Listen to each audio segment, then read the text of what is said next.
और वो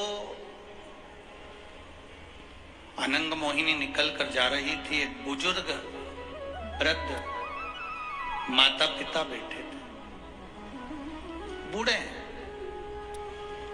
कांप रहे, चिल्ला रहे हैं।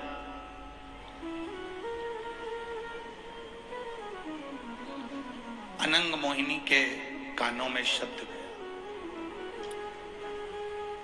आपसे अगर कोई पूछे कि शंकर जी पे जल चढ़ाया हुआ घर क्यों ले जाया जाता है, पीने के क्यों काम आता है, आचमन क्यों किया जाता है, उस जल का महत्व क्या?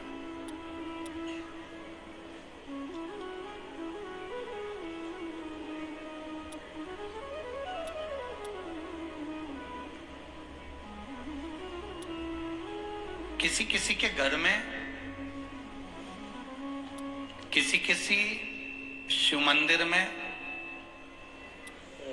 थोड़ा ध्यान देंगे, किसी किसी के घर में ऐसी जो जलाधारी होती है ना, ये जलाधारी नीचे का हिस्सा समझना जरा अच्छे से, जलाधारी होती है, शिवलिंग अलग से होता है। किसी किसी के यहाँ ऐसा होता है, किसी किसी के यहाँ इस जलाधारी में ही शंकर भगवान एकदम फिट होते हैं। जलाधारी के साथ में शिवलिंग फिट होता है। और किसी किसी के यहाँ पर जलाधारी होती है तो शिवलिंग उठ जाता है, रख दिया जाता है, साफ कर कर वापिस शिवलिंग को रख दिया जाता है, या स्नान कराया जाता है तो शिवलिंग रखा जाता है। अब कई लोगों के मन में एक प्रश्न आ जाता है कि गुरुजी, हमारे यहाँ जो शिवलिंग है, हमारे यहाँ जो शिवपिंडी है, हमारे यहाँ जो शंकर जी की पूजन करते हैं, उसमें जलाधारी अलग है, शिवलिंग अलग है, तो क्या मंदिर में भी कई मंदिरों में ऐसा होता है कि जलाधारी होती है, शिवलिंग अलग से होता है, स्नान कराओ, पूजन करो, आराधना करो, नीचे उसमें जल भर जाता है, दही दूध भर जाता है, तो लोग उसे साफ कर देते हैं। इसका महत्व क्या?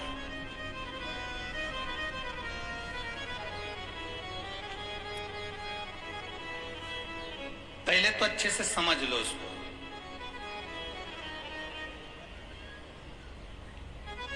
चाहे तुम्हारे घर में पूरा शिवलिंग बना बनाया हो, वो भी श्रेष्ठ है। चाहे तुम्हारे मंदिर में, घर में जलाधारी अलग हो और शिवलिंग अलग से रखा हुआ हो, वो भी श्रेष्ठ है। बस अंतर एक है, केवल एक अंतर उसमें भारी है। कौन सा अंतर भारी है? कि जो शिवलिंग फिट है, जो शिवलिंग उसमें लगा हुआ है, उसकी आप आराधना कर रहे हैं, उसमें आप जल चढ़ा रहे हैं, भक्ति कर रहे हैं, आराधना कर रहे हैं, उसका भी फल पूरा मिलेगा। जो शिवलिंग अलग से है, उस जलाधारी पर रखा हुआ है, उसकी आराधना कर रहे हैं, उसका भी फल पूरा मिलेगा। पर अंतर इतना आता है कि जैसे जो फिट शिवलिंग है जलाधारी के साथ रखा हुआ, उस पर एक बेलपत्र चढ़ाई हुई, एक बेलपत्र चढ़ाई हुई हजारों फल देने वाली होती है। जो अलग शिवलिंग, अलग जलाधारी होती है, उस पर एक बेलपत्र भी अगर हम चढ़ा रहे हैं तो वो सहस्त्र सहस्त्र फलदायी प्रदान कर देती है। उसमें कई लोगों के मन में एक संशय हो जाता है, हमारा नीचे का जो जलाधारी है वो चांदी की है, शिवलिंग नर्मदा के कंकर का।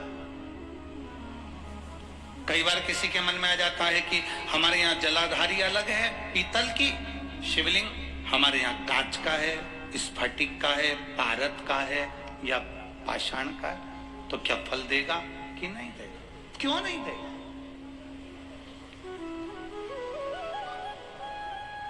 अब आपसे पूछते हैं, गंगा जी के जल को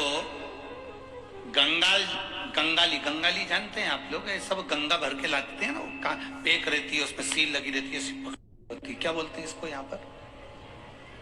यहाँ क्या बोलते हैं हमको स्मरण नहीं, हमारे उधर तो गंगाली कहते हैं उसको, जिसमें गंगा जी का जल भरा रहता है, ढक्कन लगा रहता है और उसको पेक रहती है, उसको हमारे यहाँ गंगाली कहते हैं।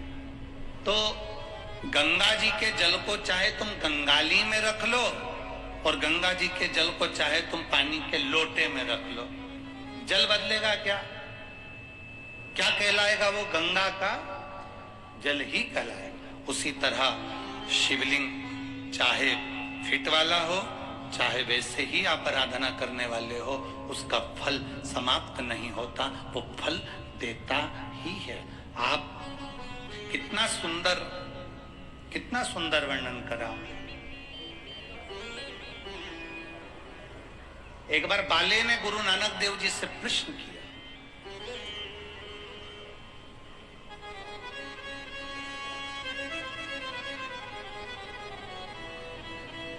बड़ा विचित्र सेवक था ये बाले, भगवान गुरु नानक देव जी का बड़ा विचित्र। उसने एक प्रश्न किया, गुरु नानक देव जी से प्रश्न किया कि गुरुवर, आपसे एक प्रश्न है, क्या मेरा रोज गुरुद्वारे जाना जरूरी है? क्या मेरा रोज मंदिर जाना जरूरी है? क्या मेरा रोज परमात्मा की चौखट पर जाना जरूरी है? गुरु नानक देव जी ने कहा, बाले, अपने घर में बैठकर भी अगर तू जिस ज्योतिर्लिंग का स्मरण करता है या गुरुद्वारे का स्मरण करता है या गुरु का स्मरण करता है, तू वहां तक नहीं भी पहुंचा, तेरा दिल भी अगर वहां तक पहुंच गया तो समझ लेना कि तू गुरुद्वारे तक, तू मंदिर तक पहुंच गया।